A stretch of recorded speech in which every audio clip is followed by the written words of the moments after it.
மகளே, இன்னைக்கு எங்க ஏரியா உண்ணாமராடையில உள்ள ரோட உங்களுக்கு காட்டு தரேன். ஒருக்க பாருங்க சரியா நீங்க.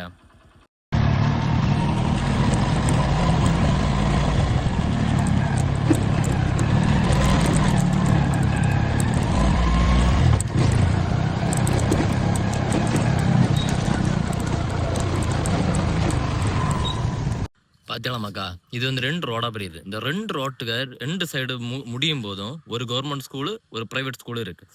டெய்லியும் காலத்து இந்த ஸ்கூல் வழியா தான் ஸ்கூலுக்கு தான் பிள்ளைங்க டெய்லியும் காலத்த போகும். அப்படி போகும்போது இந்த மாலை நேரத்துல இந்த கன்னியாகுமரிக்குள்ள இந்த மாதிரி ரோடு கடந்த அந்த பிள்ளைங்களை மேல சேறு சகதி படாதுன்னு என்ன இது இருக்கு. இந்த வண்டியில போறவைய திடீர்னு போகும்போது கண்டிப்பா மேல படதான் செய்யும் தொழி.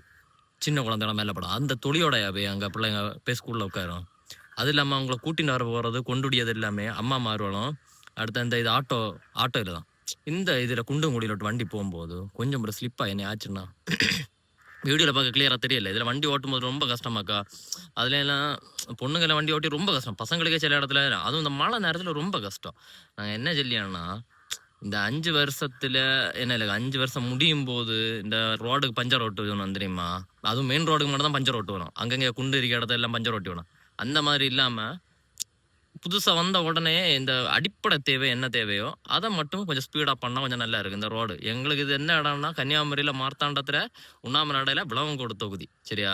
அதனால கொஞ்சம் ஸ்பீடா ஏதோ ஒன்றும் பாருங்க. ஏன்னா 2 ஸ்கூல் எல்லாம் ஓப்பன் ஆகியாச்சு. ஸ்கூல் பிள்ளைங்க எல்லாம் ஸ்கூலுக்கு போகணும். ஹாஸ்பிட்டல் எல்லாருக்கும் ஹாஸ்பிட்டல் போறதுக்கு மெயின் வழி இங்கே தான் அந்த உண்ணாமநாட சரௌண்டிங்ல. அதனால இதோ ஒன்றும் கிளியரா ஸ்பீடா ஒன்று பார்த்து முடிங்க.